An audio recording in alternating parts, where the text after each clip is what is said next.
Friends, ఈరోజు మనం 3 అంశాల మీద ఒకసారి డిస్కస్ చేద్దాం.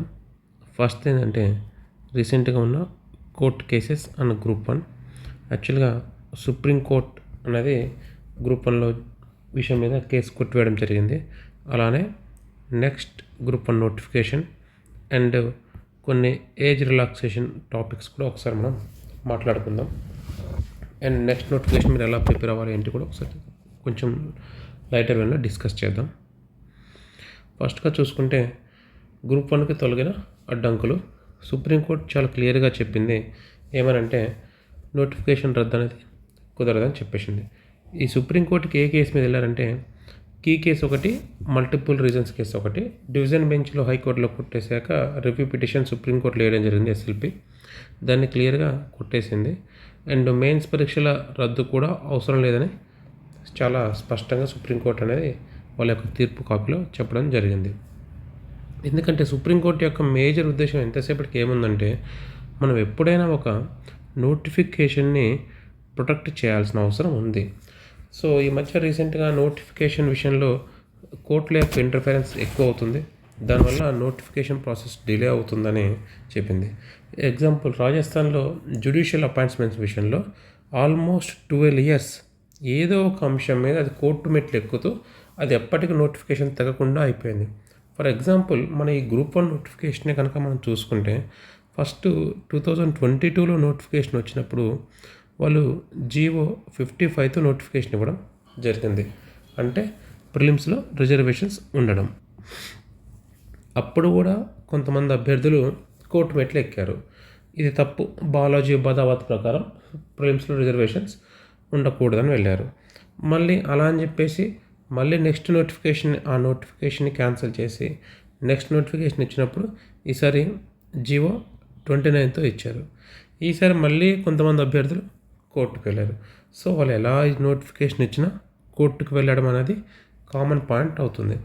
సో అందుకనే ఈ సుప్రీంకోర్టు లాంటి ఈ మధ్య నిర్ణయాలు ఇలా వస్తున్నాయి. ఫర్ ఎగ్జాంపుల్, రీసెంట్ మీరు నీట్ ఎగ్జామ్ కూడా అబ్జర్వ్ చేస్తే కనుక నీట్ ఎగ్జామ్లో పేపర్ లీక్ అయిందని చెప్తే ఎక్కడెక్కడ లీక్ అయిందో వాళ్ళకు మాత్రమే మళ్ళీ ఎగ్జామ్ పెట్టమని తప్ప అందరికీ మళ్ళీ ఎగ్జామ్ పెట్టమని అస్సలు కోర్టు అలాంటి తీర్పు ఒకటి ఇచ్చింది.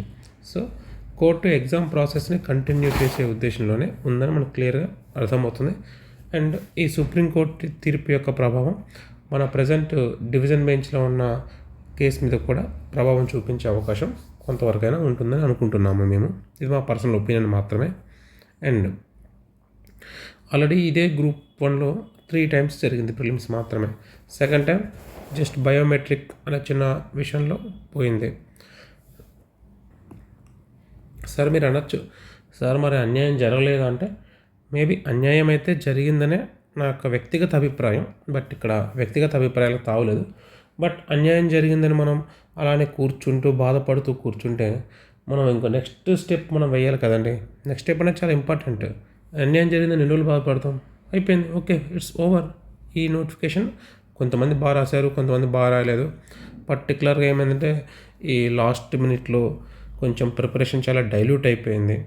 సో అంటే ఈ ఎగ్జామ్ క్యాన్సిల్ అవుతుందనో మళ్ళీ ప్రిలిమ్స్ మళ్ళీ రాయాల్సి వస్తుందనో సరే కొన్ని కోర్టు కేసులు మనకు వ్యతిరేకంగా రావచ్చునో అని చెప్పేసి చాలామంది యొక్క ప్రిపరేషన్ కొంచెం డైల్యూట్ అయింది. కొంచెం కాదు, భారీగానే డైల్యూట్ అయిందని తెలుస్తుంది కూడా అందరికీ. సరే, జరిగిందేదో జరిగిపోయింది. జరిగిన దాని గురించి ఆలోచించాల్సిన టైం కాదు. కానీ నెక్స్ట్ మనం ఏం చేయాలనేది కూడా చాలా ఇంపార్టెంట్ పాయింట్. ఎందుకంటే ఇదే జరిగిందని బాధపడుతూ కూర్చుంటే మనకు నెక్స్ట్ మళ్ళీ నోటిఫికేషన్స్ మనకు ఉన్నాయి. ఇప్పుడు ఆల్రెడీ ఫస్ట్ టైం అంటే చాలా ఫాస్ట్గా విత్ ఇన్ 1 dayలోనే ఆల్మోస్ట్ మళ్ళీ టీఎస్పీఎస్సీకి నూతన చైర్మన్ రావడం జరిగింది. బుర్ర వెంకటేశం గారు ఐఏఎస్ గారు తన యొక్క ఐఏఎస్ పదవికి రాజీనామా చేసి మరీ ఇటు వచ్చారు మళ్ళీ. Plus luckily almost 5 years service ఉంది తనకు టీఎస్పీఎస్సీ చైర్మన్గా. సో అంటే ఒకే చైర్మన్ కంట్రోల్లో ఉంటుంది. ప్లస్ ఒక మంచి పరిపాలనాధికారిగా సార్కి పేరు ఉంది. సో మంచిగా జరుగుతుంది. అండ్ రావడంతోనే తను ఇచ్చిన ప్రెస్ మీట్లో కూడా తను సార్ వాళ్ళు చాలా క్లియర్గా వాళ్ళు కొన్ని చెప్పారన్నమాట. ఏంది, గ్రూప్ 1, 2 తర్వాతనే గ్రూప్ 3 ఫలితాలు అంటే ఒక ఆర్డర్లో వాళ్ళు మెయింటైన్ చేస్తున్నారు. ఎందుకంటే ఇది ఆల్రెడీ మనం దీని మీద ఒక వీడియో కూడా చేసాం మనం. ఏమని టీఎస్పీఎస్సీకి రిప్రజెంటేషన్ ఇవ్వమని మా తరపున మేము కూడా ఒక రిప్రజెంటేషన్ ఇచ్చాం. బట్ ఎనీవే వాళ్ళు ఒక మంచి నిర్ణయం తీసుకున్నారు సో దట్ పోస్టులు అనేవి బ్యాక్లాగ్ ఉండకుండా. సో దీంట్లో మనకు టీఎస్పీఎస్సీ యొక్క నిబద్ధత అయితే మనకు కనబడుతుంది. అండ్ ఆ ప్రెస్ మీట్లో ప్రెస్కి ఇచ్చిన స్టేట్మెంట్లో ఇంకొక పాయింట్ సార్ ఏం చెప్పారంటే, ఈ సాక్షి పత్రికలో వెరీ స్పెసిఫిక్గా చెప్పారు, ఫలితాల విడుదల ప్రక్రియ కొనసాగుతుంది. దాని అర్థం ఒక విధంగా మనం ఇంటర్ప్రిట్ చేసుకుంటే మేబీ కరెక్షన్ కూడా అయిపోయి ఉండవచ్చు. సో ఒకవేళ కేవలం వాళ్ళు డివిజన్ బెంచ్లో మన జడ్జిమెంట్ కోసం వెయిట్ చేస్తున్నారు అని చెప్పవచ్చు. ప్లస్ టీఎస్పీఎస్సీ ఇంకొక వెబ్నోట్ కూడా ఇచ్చింది, ఏమైనా ఎవరైనా మీ డబ్బులు తీసుకొని ఉద్యోగాలు ఇప్పిస్తాం అలాంటి వాటికి ఉంటే అలాంటి అంశాన్ని వెంటనే వాళ్ళ ఫోన్ నెంబర్కి కానీ మెయిల్ ఐడికి కానీ ఇన్ఫామ్ చేయమని చెప్పింది. సో ఇవన్నీ టీఎస్పీఎస్సీలో నూతనంగా వస్తున్న మార్పులు.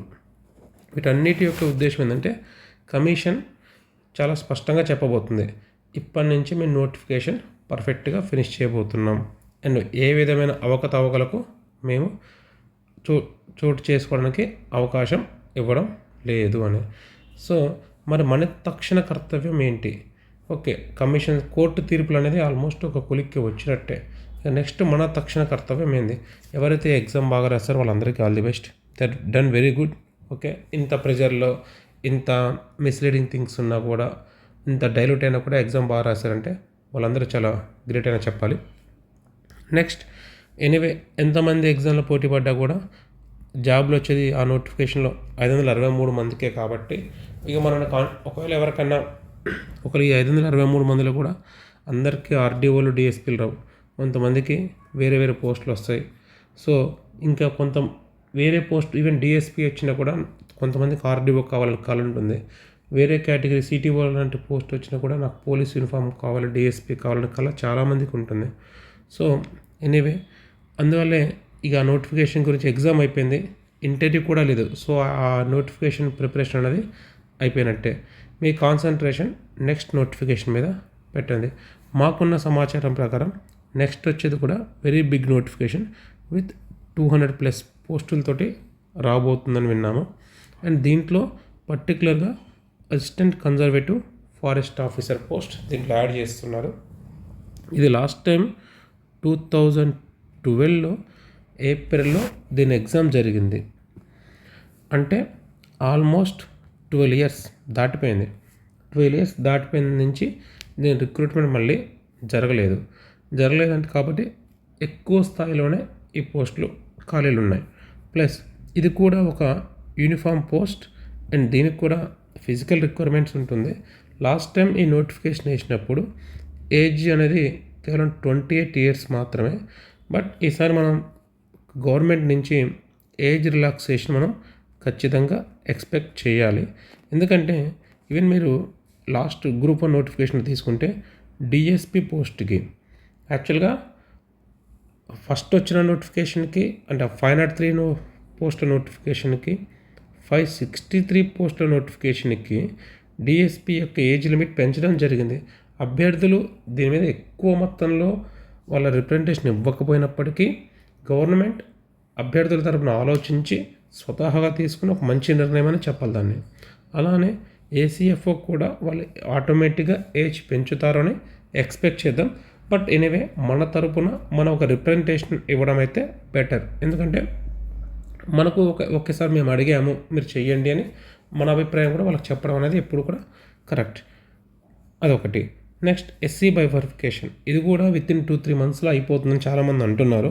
ఇది అయిపోయిన వెంటనే ఫిబ్రవరిలో నెక్స్ట్ అసెంబ్లీ సెషన్లో వాళ్ళు మళ్ళీ అప్డేటెడ్ జాబ్ క్యాలెండర్ ప్రకటించి దాని ప్రకారం జాబ్స్ మళ్ళీ ఇద్దాము అన్నట్టే ఉంది. అది కూడా అండ్ మాకున్న సమాచారం ఏంటంటే నెక్స్ట్ గ్రూప్ 1 నోటిఫికేషన్ కూడా డిలే అవ్వకుండా హార్డ్లీ 1 year టైంలోనే రికార్డ్ టైంలో 1 yearలో మళ్ళీ ఫినిష్ చేద్దాం. ఇప్పుడు ఎలా అయితే ఈ 563 పోస్టుల నోటిఫికేషన్ రికార్డ్ టైంలో క్లియర్ అవుతుందో అలానే మళ్ళీ రికార్డ్ టైంలో దీన్ని కూడా చేద్దాం అండ్ ట్రాన్స్పరెన్సీని ఫాలో అవుదాం. అండ్ ముఖ్యమంత్రి రేవంత్ రెడ్డి గారు అయితే ఉద్యోగాల విషయంలో వెరీ స్పెసిఫిక్గా అయితే ఉన్నారు. ఎందుకంటే ఒక group 4 job junior assistant cadre పోస్టులకు కూడా ముఖ్యమంత్రి గారి చేతుల మీదుగా వాళ్ళందరికీ జాబ్ ఆఫర్స్ ఇవ్వడం జరుగుతుంది. అంటే అందరికి కాకపోయినా అట్లీస్ట్ కొంతమందికైనా అదొక గొప్ప విషయమనే చెప్పాలి. ఎందుకంటే అసలు యాక్చువల్గా గ్రూప్ 4 జాబ్ అంటే డిపార్ట్మెంట్ హెడ్ కూడా వాళ్ళేమి ఇవ్వరు. కింది క్యాడర్ ఒక డిస్ట్రిక్ట్ క్యాడర్ ఆఫీసర్, ఒక ఆ క్యాడర్ ఆఫీసర్లే వాళ్ళకి అపాయింట్మెంట్ ఆర్డర్స్ ఇస్తారు. అలాంటిది ఒక ముఖ్యమంత్రి స్థాయిలో ఉన్న వ్యక్తి ఒక పెద్ద మీటింగ్ లాగా అరేంజ్ చేసి అందరికీ నియామక పత్రాలు ఇవ్వడం అనేది ఒక గొప్ప విషయమే. సో ఎనీవే, ప్రభుత్వం అయితే చాలా సీరియస్గా అయితే ఉంది ఉద్యోగాల మీద అయితే. వాళ్ళు ఖచ్చితంగా నోటిఫికేషన్ ఇస్తారు, నోటిఫికేషన్ ఫిల్ అయితే చేస్తారు. ఎటువంటి పోస్ట్పోన్మెంట్ కానీ లేదా టైం ఇవ్వండి అని అడగడం కానీ ఇవన్నీ ఏమీ వాళ్ళు కన్సిడర్ చేసే ఉద్దేశంలో లేరు. అండ్ ప్రజెంట్ మనం అబ్జర్వ్ చేస్తున్న కోర్టు తీర్పులు కూడా నోటిఫికేషన్ యొక్క ప్రొటెక్షన్కే ఇంపార్టెన్స్ ఇస్తున్నాయి. నాట్ ఫర్ చిన్న చిన్న ఎర్రర్స్ కానీ. అవన్నీ సహజం, ఓకే, మేబీ తప్పు ఉండొచ్చు, తప్పు లేదని అనట్లేదు. బట్ అవన్నీ పట్టుకొని కూర్చుంటే ఈ నోటిఫికేషన్ ఎప్పటికీ కాదు అన్నదే కోర్టు యొక్క అభిప్రాయంగా కూడా ఉన్నది. సో ఇప్పుడు మీరు చేయాల్సిన థింగ్ ఏంటంటే, ఇప్పటి నుంచి రైట్ టైంలో, రైట్ డైరెక్షన్లో, రైట్ కంటెంట్ని ప్రిపేర్ అయ్యి మీ ఎగ్జామ్ని చేసుకోవడం. పర్ఫెక్ట్ కంటెంట్, మార్కెట్లో దొరికే మెటీరియల్ అంతా కాకుండా పర్ఫెక్ట్ ఏ కంటెంట్ ప్రిపేర్ అయితే మనకు సర్వీస్ వస్తుంది. ప్లస్ ఇప్పుడు నెక్స్ట్ నోటిఫికేషన్కి ప్రిపేర్ అయ్యే వాళ్ళకి కొంచెం ఇంకో ప్లస్ పాయింట్ ఏంటంటే, ఆల్రెడీ ఒకసారి మీరు గ్రూప్ 1 మెయిన్స్ రాశారు. సో ఒక మంచి అనుభవం వచ్చింది, ఎక్స్పీరియన్స్ వచ్చింది. సో టైం లిమిట్ని మేనేజ్ చేయడం కానీ, స్పీడ్ని మేనేజ్ చేయడం కానీ, వర్డ్ లిమిట్ మేనేజ్ చేయడం కానీ. అలానే మొన్న ఎవరైతే పేపర్ రాశారో మనకెవరికి కూడా పేపర్ ప్యాటర్న్ ఐడియా లేదు. బట్ ఇప్పుడు అలా కాదు. ఓకే, ఇప్పుడు ఎలాంటి క్వశ్చన్స్ వస్తాయి, సో ఎస్ఏలు ఎలాంటి టైప్ ఆఫ్ ఎస్ఏలు రాబోతున్నాయని ఇప్పుడు కొంచెం అవగాహనతో ఉన్నాం. ఈ ఎక్స్పీరియన్స్ని ఉపయోగించుకోవాలి. అండ్ రైట్ టైంలో రైట్ కంటెంట్ తోటి రైట్ డైరెక్షన్లో మనం కనుక ప్రిపేర్ అయితే, ఒకవేళ పోయిన నోటిఫికేషన్లో ఒకవేళ ఏమన్నా కొన్ని ఇబ్బందుల వల్ల సక్సెస్ కాలేకపోయినా మీ ప్రిపరేషన్ని కంటిన్యూ చేసి సక్సెస్ ఖచ్చితంగా అవుతారు. ఓకే. అండ్ నెక్స్ట్ 1 వీక్లో గ్రూప్ 2 ఎగ్జామ్ కూడా ఉంది. చాలామంది అభ్యర్థులు గ్రూప్ 2కి చాలా సీరియస్గా ప్రిపేర్ అవుతున్నారు. మీ అందరికీ ఆల్ ది బెస్ట్. చాలా బాగా ప్రిపేర్ అవ్వండి.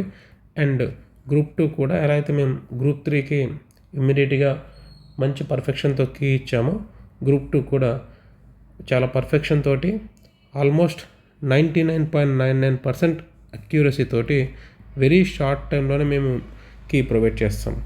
Thank you friends, thank you very much.